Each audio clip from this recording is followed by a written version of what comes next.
সে সেখানে স্পষ্ট করলেন সে হিন্দু জঙ্গিদের সাথে সম্পৃক্ত হয়ে মুসলিম জঙ্গিদের সে ধ্বংস করে দিবেন। সরাসরি প্রস্তাব দিলেন যে দেখো আমি আমাকে গাড়ি করে নিয়ে যায়, আমি বিভিন্ন সংগঠনের হয়ে বক্তৃতা দেয়, ইসলাম বিদ্বেষী, এবং আমাকে 10,000 টাকা করে পে করে। তুমিও হয়তো প্রথমে কম পাবে, তুমি ছোট মানুষ, আমাকে বলতো তুমি জুনিয়র মানুষ, আমি সিনিয়র মানুষ, আমি 10,000 পাই, তুমি জুনিয়র মানুষ, তুমি 2,000, 5,000, 10,000 তুমি পেয়ে যাবে, ব্যাপার না, তোমাকে গাড়ি করে নিবে। আমি কাজ কেন করবো? আমি হিন্দুরা যা বলতে পারছে না তা আমি বলে দিচ্ছি, মুসলিমদের বাস দিচ্ছি, তারা আমাকে টাকা দিবে।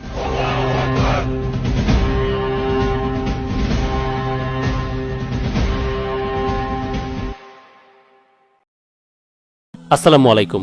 আজকের এই ভিডিও বানানোর আমার একদমই ইচ্ছা ছিল না, তবে সিক্রেট ট্রিবিল্ডের দর্শক এসআর আর্মি আমাকে দীর্ঘদিন যাবৎ রিকোয়েস্ট করে যাচ্ছে এক ব্যক্তিকে নিয়ে ভিডিও বানাতে বা তার সাথে ডিবেট করতে।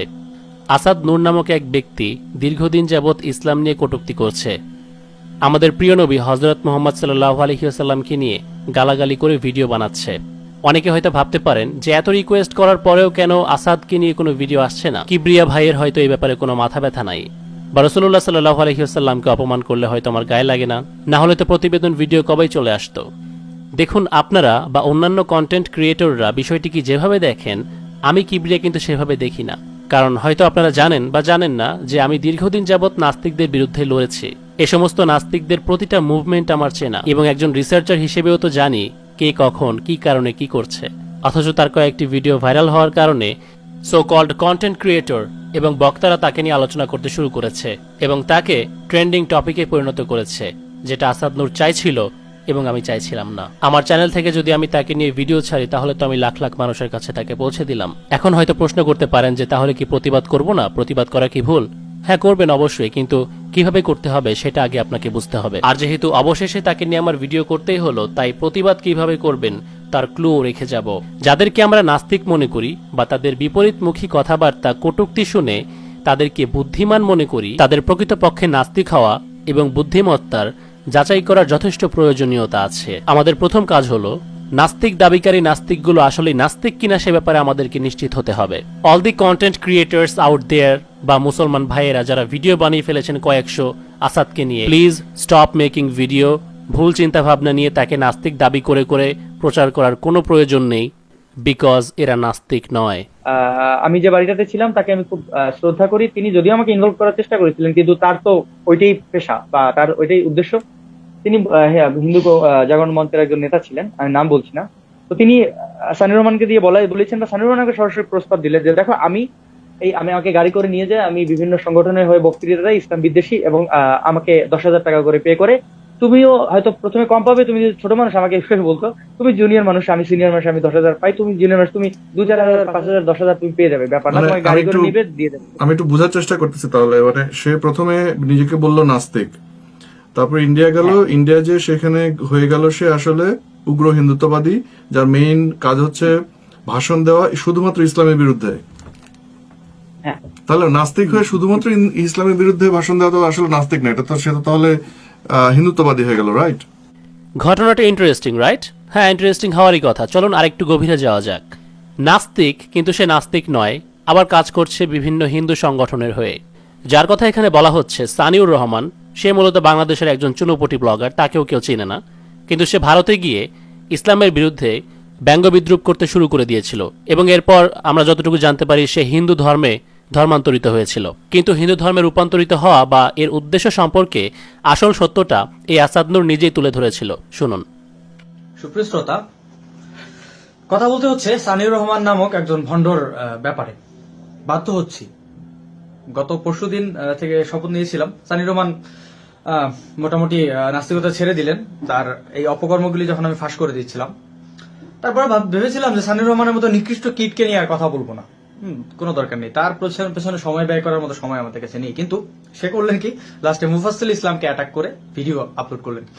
সেখানে তিনি মুফাসসিল ইসলামকে যতটুকু পারে ব্যঙ্গ বিদ্রুপ করার চেষ্টা করলেন, তার নিকৃষ্ট বা জঘন্যতম যে হাতিয়ার সে যেটা করে। তো তারপরে মুফাসসিল ইসলাম বাধ্য হয়ে তার সে যে কথাগুলি মানুষের কাছে লুকোত, তার গোপন চরিত্রটি প্রকাশ করে দিলেন। সে সেখানে স্পষ্ট করলেন সে হিন্দু জঙ্গিদের সাথে সম্পৃক্ত হয়ে মুসলিম জঙ্গিদের সে ধ্বংস করে দিবেন। এই ব্যাপারটা সে তার মুখোশ উন্মোচন করে ফেললেন এবং আমি তার একদম স্পষ্ট জলজান্ত সাক্ষী। আমি সানিউর রহমানের কাছে যেতে রাজি হইনি। মুফাসসিল ইসলাম সানিউর রহমানকে অনেক স্নেহ করতেন। সানিউর রহমানের উপরে যখন হামলা হয় তখন মুফাসসিল ইসলামই এটার প্রতিবাদ করেছিলেন, কিন্তু এই সানিউর রহমান অকৃতজ্ঞ এবং মির্জাফর যে কিনা মুফাসসিল ইসলামকেও ব্যঙ্গ বিদ্রুপ করতে বাদ দেয়নি। তো যাই হোক, আমাকে যখন মুফাসসিল ভাই বললো যে সানিউর রহমানের কাছে যাও, ও তোমার দেশি ভাই, তখন মাথায় নাড়া দিল, কিরে হ্যাঁ সে তো আমার বাংলাদেশি ভাই, আমার দেশি ভাই, এই ভারতবর্ষে আমার দেশি ভাই সবচেয়ে আমার প্রিয়, আমি এটা মনে করেছিলাম। কিন্তু সানিউর রহমান কি করলো, আমাকে নিয়ে বিজনেস শুরু করলো। আমি তার কাছে যখন গেলাম, কান্নাকাটি করে ভিডিও আপলোড করলো, পেদমে অর্থ সাহায্য চললো, প্রত্যেকদিন 2-3 হাজার করে অর্থ আসছে, এবং তিনি সেখানে মিথ্যা উপস্থাপন করলেন, আমরা নাকি তাকে পাওয়ায় হাতে ধরে কান্নাকাটি করে আমাদের জীবন বাঁচিয়েছেন। সেগুলো মিথ্যাচার। মুফাসসিল ইসলাম বলাতে আমি তাদের কাছে গিয়েছিলাম, এবং তারা করলো কি, আমাকে বললো হিন্দু মৌলবাদীদের সংগঠনের হয়ে বিভিন্ন সমাবেশ সবাই গিয়ে বক্তৃতা রাখবো এবং তার বিনিময়ে টাকা দিবে। সানিউর রহমান বললো আমি কাজ কেন করবো, আমি হিন্দুরা যা বলতে পারছে না তা আমি বলে দিচ্ছি, মুসলিমদের বাস দিচ্ছি, তারা আমাকে টাকা দিবে, আমি কেন কাজ করবো? হ্যাঁ, সে কেন কাজ করবে? সে পার মান্থ 60-70 হাজার টাকা ইনকাম করছে, দিব্যি ঘুরে বেড়াচ্ছে, খাচ্ছে লাচ্ছে ঘুমাচ্ছে, তো সে কেন ইনকাম করবে? বর্তমানে কি চাইছেন আপনি? আমি বাংলাদেশের জন্য মানে আমি কিছু একটা করতে চাচ্ছি, মানে বাংলাদেশে যে হিন্দুরা এই যে মানে আপনি অত্যাচারিত মুসলিম হচ্ছে। হয়ে কেন তাহলে হিন্দুদের জন্য করতে চাইছেন? না, আমি আসলে মুসলিম ঘরে জন্ম নিয়েছি, আমি মুসলিম না, আমি একজন এক্স মুসলিম। এবং যে কারণে আমি ইসলাম ধর্মটা ছাড়তে বাধ্য হয়েছিলাম, কারণ কোরআনে 164টা আয়াত যেখানে সরাসরি বলা হচ্ছে যে অমুসলিম হত্যা করো, অমুসলিমকে যেখানে পাবা সেখানে কেটে ফেলো। এবং এই ধরনের আরও নানান কথাবার্তা সে মানুষের কাছে বলে বেড়াতো। এমনকি তার উপরে মুসলমানেরা বাংলাদেশে আক্রমণ করেছিল বলেও দাবি করেছিল। ইসলাম ধর্ম ত্যাগ করা বা নাস্তিক হওয়ার কারণে মুসলিমদের সাথে তার সংঘাত হয়, মুসলিমরা তাকে হত্যা করার চেষ্টা করে, এই ধরনের নানান কথাবার্তা বলে বেড়াতো। এবং এই ভিকটিম রোল প্লে করে ভারতের কাছ থেকে শেল্টার সহ বিভিন্ন সংগঠন তাকে অর্থ অনুদান করেছিল। কিন্তু সানিউরকে মুসলিমরা আক্রমণ করেছিল নাকি অন্য কেউ, সে ব্যাপারে আসাদ নূর তাদের ভেতরে দ্বন্দ্ব চলাকালীন প্রকাশ করে দিয়েছিল, কারণ সে ভেতরকার খবর জানতো। দেখুন, এখানে আমি তার বিষয়ে আমি রিয়েলাইজ করেছি, আমার ভুল হতে পারে। তার প্রথমে একটা উদ্দেশ্য ছিল, হয়তো আমি জানি না, আমি শুনেছি ঢাকাতে যে আক্রমণের শিকার হয়েছিলেন সেটা আসলে ব্যক্তিগত আক্রোশ ধরে আক্রমণ, যেমন কারো গার্লফ্রেন্ডকে হয়তো কিছু একটা ঘটেছিল, তো ওই পক্ষ মেরেছিল, ওরা ছাত্রলীগের ছিল আমি যদি জানি, তো ওইটাকে উনি মৌলবাদের আক্রমণ বলে চালিয়ে দিয়েছিলেন। এই জন্য আপনি হয়তো, আমি ওটা খেটেছিলাম দেখিনি, শুরুবাদে 2-3 দিন অনেকে হয়তো সিম্প্যাথি থেকে ওনার পক্ষে দাঁড়িয়েছেন, পরবর্তীতে ওনার ব্যাপারে আর কেউ মানে মাথা ঘামাননি, ব্যাপারটি যখন সবার কাছে ক্লিয়ার হয়। এ ধরনের ব্লগার যারা দাবি করে যে তাদের নাস্তিক হওয়ার কারণে মুসলিমরা তাদেরকে হত্যা করার জন্য ঘুরে বেড়াচ্ছে, তারা শুধুমাত্র নিজেদের আত্মসিদ্ধি লাভের জন্য এ ধরনের কথাবার্তা বলে। আবার অনেকে হয়তো ভাবতে পারে যে সব নাস্তিক হয়তো এরকম না, আসাদ নূরের মতো কিছু এক্সেপশন আছে যারা আসলেই নাস্তিক। সবাই তো আর হিন্দুদের হয়ে কাজ করে না বা করবে না, রাইট? কয়েক বছর আগে আসাদ নূরকে যখন মাদক মামলায় জেলে ভরা হয়েছিল, তখন তারই মতো ভারতবর্ষে পালিয়ে যাওয়া আরেক নাস্তিক তার আর্থিক ব্যাপার স্যাপার নিয়ে আলোচনা করছিল। তার কোনো আর্থিক সমস্যা ছিল কিনা, এমন হতে পারে যে তার টাকা পয়সা ছিল না, সে খুবই দরিদ্র অবস্থায় ছিল, এই জন্য তার বাংলাদেশে ফিরতে বাধ্য হয়েছে, সে এরকম ছিল কিনা? না, আর্থিক কোনো সমস্যা তার কোনো রকমই ছিল না, কারণ মুক্তমনারা তাকে ভালোবাসতো। এবং আসাদ আমাদের যে, এখন আপনার একটা বাস্তব কথা বলি, আমাদের যে টাকাটা আসতো আমাদের খরচের জন্য, আমি বাংলাদেশ থেকে অল্প টাকাই নিয়ে এসেছিলাম, সেটা কয়েক মাসের মধ্যে শেষ হয়ে গেছে। আমাদের যে খরচটা আসতো সেটাও আসাদ নূরের মাধ্যমেই আসতো। এবং আসাদ নূরের কাছে টাকা পৌঁছে দিত জয়ন্ত রায় নামক আরেক ব্যক্তি। কোনো ব্যক্তির কথা বা কোনো বিষয় নিয়ে আমি বানিয়ে বলছি না, তা আপনারা ভিডিওর প্রতিটা মুহূর্তেই বুঝতে পারবেন। তারপরে আমি গেলাম জয়ন্ত রায় চৌধুরী বাড়ির, তার কাছে আমি ছিলাম। বাংলাদেশ থেকে পালিয়ে সানিউর রহমান, তারপর সানিউরের কাছ থেকে জয়ন্ত রায় চৌধুরীর বাড়ি। দর্শক, চলুন এবার জয়ন্ত রায় চৌধুরী সম্পর্কে ধারণা নেওয়া যাক। এই তথ্যটি আমার কাছে এসেছিল 2019-এ। কার্সার হোল্ড করলে ডেট শো করছে। তাদেরই মধ্যে তাদের দলের কোনো এক ব্যক্তি আমাকে এই তথ্যটি দিয়েছিল। মেসেজটিতে লেখা আছে, এই প্রতারক চক্রের মূল নায়ক আমেরিকা প্রবাসী লেগুনা ড্রাইভার জয়ন্ত। তার কাজ বাংলাদেশে হামলা মামলায় আক্রান্ত মুক্তমনাদের নাম করে প্রবাসী মুক্তমনাদের কাছ থেকে ও বিভিন্ন সংগঠনের কাছ থেকে অর্থ সংগ্রহ করে প্রতারক চক্রটিকে নিয়ে ভাগ যোগ করে খাওয়া। ইতিমধ্যে সে এরকম হাজার খানেক প্রবাসীদের থেকে মুক্তমনাদের নাম করে অর্থ তহবিল করেছে। তার কাজই হলো ক্ষতিগ্রস্ত মুক্তমনাদের নামে অর্থ সংগ্রহ করে ধান্দাবাজ গ্রুপের অন্যান্য সদস্যদের সাথে ভাগযোগ করে খাওয়া। জয়ন্ত মুক্তমনাদের সহযোগী পরিচয় দিয়ে এর আড়ালে তার আসল ব্যবসা ছিল ব্রিটিশ পিলার, কালো বিড়াল, পুরনো আমলের মুদ্রা এসব চোরা কারবার করে আমেরিকাতে সাপ্লাই দেয়া।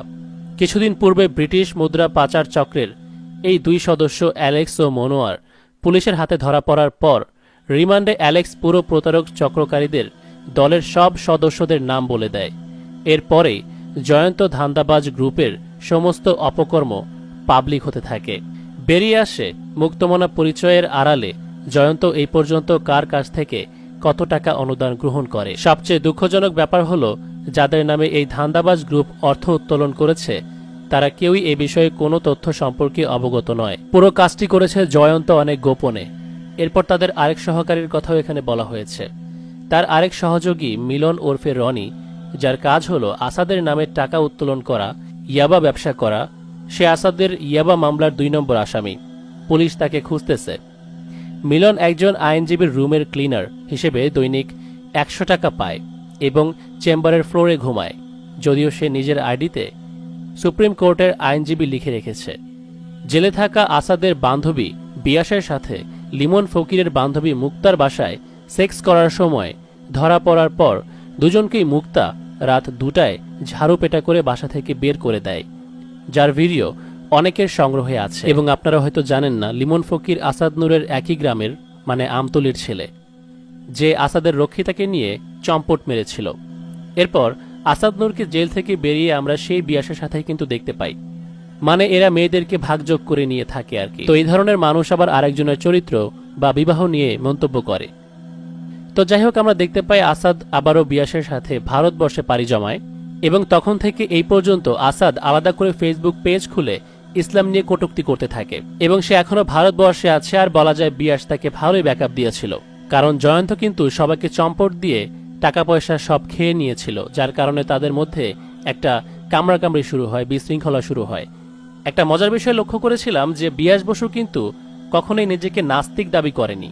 সে নিজেকে হিন্দু ধর্মেরই অনুসারী দাবি করেছিল এবং সে হিন্দু ধর্মের রীতি রেওয়াজ বা পুজো এগুলো কিন্তু পালন করত। আর সে ব্যাপারে আসাদের কোনো রকম দ্বিমত বা আক্রোশ দেখতে পাইনি। আপনি যেন কে? আমি বিয়াসবাসী বললাম তো শুরুতে। আচ্ছা, উনি বিয়াস বসু, একটু জোরে বলো। আচ্ছা, শোনা যাচ্ছে আমাকে? হ্যাঁ শোনা যাচ্ছে। আচ্ছা, আমি সম্পূর্ণ ডিফারেন্ট কালচারে বিলং করি। আমি মডেলিং ব্যাকগ্রাউন্ড থেকে এসেছি, আর আমি হিন্দু ঘরে জন্মেছি। আর হিন্দু ঘরে জন্মে আমার যে অনুভূতি সেটা হলো, হিন্দুইজম আমার কাছে একটা ধর্ম মনে হয় না, এটা একটা কালচার। আমি নিজেকে নাস্তিক ঘোষণা করিনি, করতেও চাই না, কারণ নাস্তিক ঘোষণা করলে আমি দুর্গাপুজোর শপিং করতে পারবো না, দুর্গাপুজোয় আনন্দ করতে পারবো না। আবার যদি নাস্তিক ঘোষণা করে দুর্গাপুজোয় আনন্দ করতে যাই তখন আমাকে হেয় করা হবে। তো এখন কি বলবেন?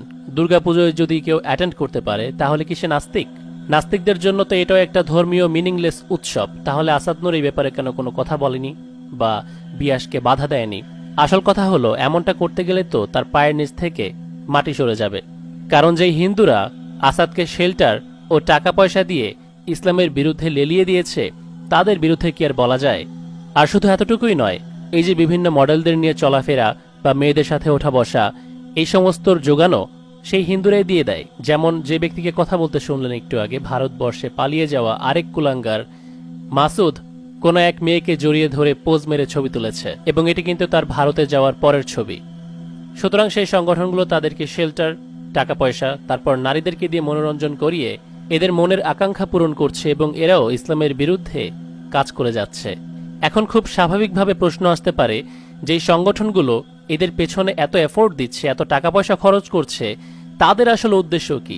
ওই যে শুরুতে যা শুনলেন, যে সমস্ত হিন্দু উগ্রবাদী রাজনৈতিক দল অথবা সংগঠন রয়েছে, তারা সরাসরি নবীজি সাল্লাল্লাহু আলাইহি ওয়াসাল্লামকে গালাগালি না করতে পারায় নামধারী নাস্তিকদের দিয়ে এই কাজ করাচ্ছে এবং পেছন থেকে সাপোর্ট দিচ্ছে ইসলামের বিরুদ্ধে। কেননা আপনি দেখবেন, এরা হিন্দু বা খ্রিস্টানদেরকে নিয়ে আলোচনা করে না, এদের মাথা ব্যথা নেই ওসব ধর্ম নিয়ে। এরা যেই ধর্মের বিরুদ্ধে কাজ করার জন্য টাকা পায় সেই ধর্মের বিরুদ্ধেই বলে। আসাদ নূরের পেজে গিয়ে দেখেন, যারা অলরেডি সেখানে গিয়ে লাইক কমেন্ট দিয়ে এসেছেন, একটু স্ক্রল করে দেখেন তার ভিডিওগুলো। একটা ভিডিও আপনি হিন্দুদের বিরুদ্ধে দেখবেন না। আসাদের পেজে আপনি যতগুলো ফলোয়ার দেখেছেন তার বেশিরভাগই হিন্দু। এমনকি দেখা যায় তার একটি ভিডিও হিন্দুদের পক্ষ নিয়ে করা। এই হিন্দুরাই অফলাইন এবং অনলাইন উভয় জায়গায় আসাদকে সাহায্য করছে। তার পেজ, তার ভিডিওগুলো বুস্ট করছে, যেমনটা এরা সচরাচর করে থাকে। করলো তারা। তারপরে কিছুদিন পরে একটা পেজ বানানো হলো। সেই পেজটা জালালউদ্দিন রুমি এবং আমি দুইজন পয়সা দিয়ে প্রমোট করে পেজটাকে আগে বাড়িয়েছিলাম এবং আমি প্রচন্ড খাটাখাটনি করেছিলাম সেই পেজের জন্য। আমি বিবেক বিশ্বাস। আসাদ নূর হলো জাস্ট একটা ফ্রন্টম্যান, তার পেছনে অনেক বড় একটা জোট রয়েছে, যারা সরাসরি ইসলামের সাথে দ্বন্দ্বে লিপ্ত না হয়ে পয়সা খরচ করে এই পাপেটগুলোকে ব্যবহার করছে। তাহলে এবার বলুন, আপনার শত্রু আসলে কে? নাস্তিক নাকি ভারতের উগ্রবাদী হিন্দুরা? আপনি কার বিরুদ্ধে যুদ্ধ করছেন? কারণ এরা তো নাস্তিক না। আপনি যদি নাস্তিকতা নিয়ে কিছু বলতে যান, তাতে আপনার কোনো লাভ নেই, বা ইসলামের কোনো প্রশ্নের জবাব এদেরকে দিয়ে কোনো লাভ নেই। এই যে আয়েশা রাদিয়াল্লাহু তাআলা আনহার বিয়ের ব্যাপারে যে জবাব দিতে বলেন, এগুলো দিতে দিতে আমরা বিরক্ত হয়ে গেছি। এখন আমাদের কাছে এই প্রশ্নগুলো শুনলে ক্রিঞ্জ লাগে, কারণ জবাব দিয়ে বা নাস্তিকের বিরোধিতা করে কোনো লাভ নেই। কারণ আপনার শত্রু এবার নাস্তিক না, আপনার শত্রু হচ্ছে ওই উগ্রপন্থী হিন্দুত্ববাদী, ওই সন্ত্রাসীগুলো। আর যদি কথা আসে ডিবেটের, তবে যারা হিন্দুদের ব্যাপারে রেফারেন্স দেয় তাদেরকে নিয়ে সে তার পেজে লাইভ করতে চায় না। আর যদি বলেন আমাকে তার সাথে ডিবেট করতে, তাহলে বলবো যে এটা আমার জন্য অসম্মানজনক। তার যে ধর্মবাপ, মানে নাস্তিক ধর্মের বাপ মুফাসসিল এবং আসিফ মহিউদ্দিনকে আমি আমার টিনেজ বয়সেই ধোলাই করে রেখে আসছি। তো এই সময় এসে তার মতো নিম্নমানের চুনোপটির সাথে ডিবেট করতে যাওয়া অযৌক্তিক। আপনি আমার প্লেলিস্টে ঢোকেন, একটা ভিডিওতে দেখবেন যে মুফাসসিল ইসলামকে কান ধরে নিয়ে আসছিলাম আমার লাইভে, আরেকটা ভিডিওতে দেখবেন আসিফ মহিউদ্দিনকে নাকানি চুয়ানি খাইয়েছিলাম। সেখানে এমনও ভিডিও আছে যেখানে আমি ইন্টারন্যাশনাল লেভেলে নাস্তিকদের পাকড়াও করছি বা ট্র্যাপ করছি। এদের জন্য সময় নেই। আর আমি সময় নষ্টই বা কেন করব, যখন সে আমার ডিরেক্ট শত্রু না। আমার ডিরেক্ট শত্রু এই মুহূর্তে সেই উগ্রবাদী হিন্দুরা যারা এই আসাদকে ব্যাকআপ দিচ্ছে। আর আপনাদের ক্ষেত্রেও তাই হওয়া উচিত। লাঠি ছেড়ে ঠ্যাং ধরে লাভ নাই, এদেরকে নিয়ে টাইম পাস করে লাভ নাই। একদম মেইন জায়গায় হাত দেন, সঠিক বিষয় নিয়ে আন্দোলন করুন। ফিয়ামানিল্লাহ। আমি কাজ কেন করবো? আমি হিন্দুরা যা বলতে পারছে না তা আমি বলে দিচ্ছি, মুসলিমদের বাস দিচ্ছি, তারা আমাকে টাকা দিবে।